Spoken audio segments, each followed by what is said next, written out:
பிள்ளைகள் நாம் இன்று இந்த மின்சாரம் கரண்ட் இல்லாத இடங்களில் தொடர்ச்சியாக நமக்கு இந்த கிளாஸ் செய்யலாம் போயிடும்.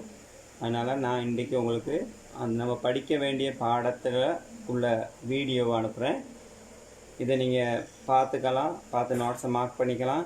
இதில் ஏதாவது சந்தேகங்கள் வந்திருந்தால் நீங்கள் எனக்கு மெசேஜ் பண்ணி நீங்கள் அதை கிளியர் பண்ணிக்கலாம். வாய்ஸ் மெசேஜ் பண்ணாலும் பரவாயில்ல, நான் உங்களுக்கு அதை கிளியர் பண்ணி விடுறேன். ரைட், நம்ம இன்றைக்கி பார்க்க போகிறது வித்து முளைத்தல்ங்கிற பகுதி தான். வித்து முளைத்தல்.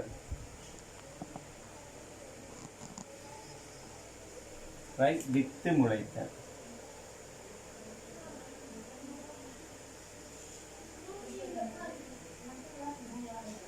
வித்து முளைத்தல் என்றால் என்ன அப்படிங்கிறத நீங்கள் கொஞ்சம் தெளிவாகி விளங்கிக் கொள்ளணும். அதாவது வித்தினுள்ள முளையம், வித்துக்கு உள்ளுக்கு இருக்கிற முளையம் உயிர் படைந்து நாற்றாக விருத்தி அடைதல். இப்போ உங்களுக்கு தெரியும், வித்து நம்ம அவரை வித்துகள் எடுத்துப்போம். உதாரணத்துக்கு இந்த அவரை வித்து நம்ம சொல்லுவோம், 2 இருக்கு, ஆகவே அது இருவித்திலைன்னு நம்ம சொல்கிறோம். இந்த வித்து உயிர் படைந்து, இது இந்த வித்தில் உள்ள முளையம் நம்ம சொல்றது. இது வித்தில் உள்ள முளையம். இந்த முளையம் உயிர் படைந்து நாற்றாக மாறும். இது உயிர் படையும், உயிருள்ளதாக மாறும். அப்படி உயிர் படைந்து நாற்றாக விருத்தி அடைதல் நம்ம வித்து முளைத்தல் அப்படின்னு சொல்லுவோம். அப்போ வித்து முளைத்தல் என்றால் என்னன்னு சொன்னால், வித்தினுள்ள முளையம் உயிர் படைந்து நாற்றாக மாறுதல் வித்து முளைத்தல்னு சொல்லுவோம். அப்போ இந்த வித்து முளைக்கிறதுக்கு தேவையான காரணிகள் இருக்கு. அந்த காரணிகள் இருந்தால் மாத்திரம்தான் இது என்ன செய்யும், வித்து உயிர் படைந்து நாற்றாக மாறும்.